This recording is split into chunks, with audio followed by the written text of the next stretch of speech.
top 5 QBs of the week. Will your guy make the list? We tell you not to panic after a Week 1 loss, but there are a few teams who can't afford to take back-to-back L's. The guys will put teams on notice to avoid an 0-2 start. We saw standout performances from receivers across the league in Week 1. Too early to name the best wideouts in the NFL? Nah, let's go there. Let's get into it. Welcome to NFL Total Access. I'm MJ Acosta-Ruiz, and just like that, we're on the eve of the start of Week 2 of the season. Willie McGinnis, James Jones, D'Angelo Hall, Maurice Jones-Drew, and Kurt Warner will join us tonight. But first, let's get you ready for Thursday Night Football. The Bengals on a, quote, quick business trip up north. Joe Burrow and the squad en route to Cleveland to take on the Browns in less than 24 hours in a matchup you'll see exclusively here on the NFL Network. So let's get into it, you guys. Willie McGinnis, James Jones, and our Aditi Kinkhabwala join me now. Aditi, you're at First Energy Stadium ahead of tomorrow night's game, and you have a little more insight on Joe Burrow getting ready for his second NFL contest. Well, there'll certainly be quite a bit of energy in this building, MJ. We'll see fans here, and it might be a good layout for what could potentially happen as we go forward. And, of course, it's a very big game.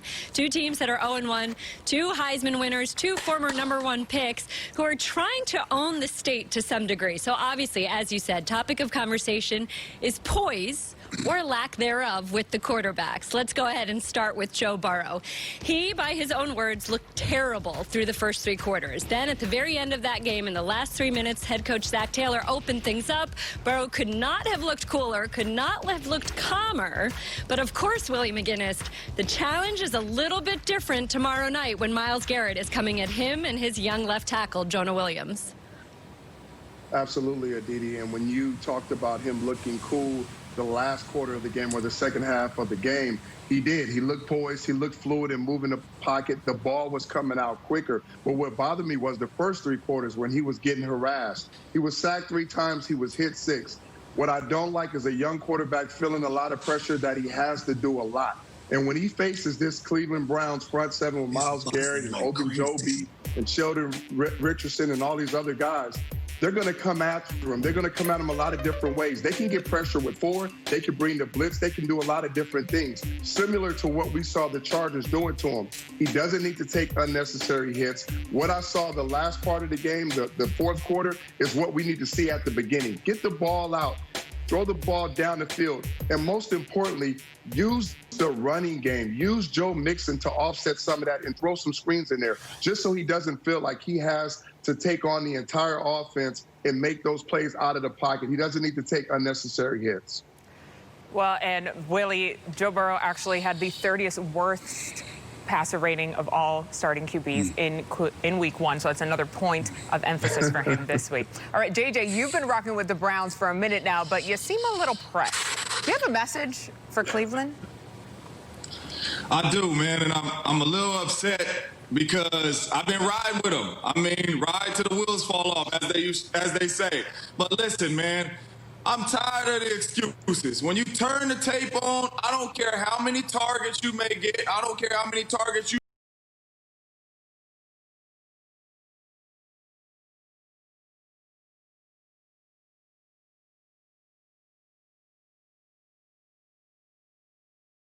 out of the camp over there when you lose ball games is how can you get other people touches? Forget all that. Go out there and play football, and when you get a chance to make a play, you make the play. Whether it's Baker Mayfield, whether it's Kareem Hunt, whether it's OBJ, whether it's Jarvis Landry, whether it's Nick Chubb, you make the play. Did you just hear all the talent I just said that's on that roster? It's time for you guys to show up or shut up. You cannot keep blaming it on the coaches. You cannot keep doing that. At one point, they can't keep rotating the coaches, and we keep blaming it on the coaches. The players have to show up. Players win games. It's time to get it done, Cleveland. I'm riding with you, but it's time to go. No more excuses.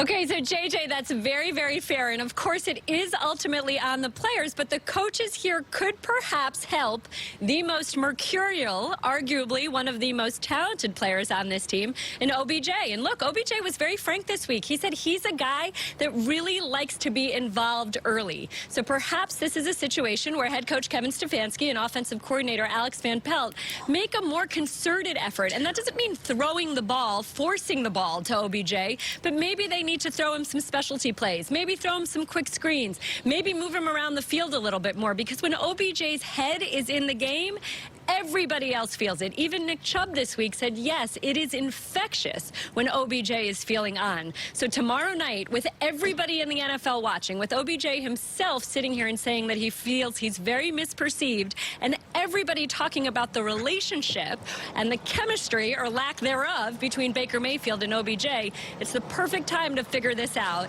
and maybe the coaches can help do that. Ooh, excellent points there. By the way, Baker Mayfield, 36 career interceptions, has the second most in the league since 2018. So to your point, both JJ and Aditi, they got to get it together. All right, Thursday's game is on NFL exclusive. Our coverage starts at 6 Eastern with NFL Game Day Kickoff, where Michael Irvin talks with Joe Burrow about the pressure of being the #1 pick and, of course, his connection to Baker Mayfield. What kind of relationship do you have with Baker Mayfield?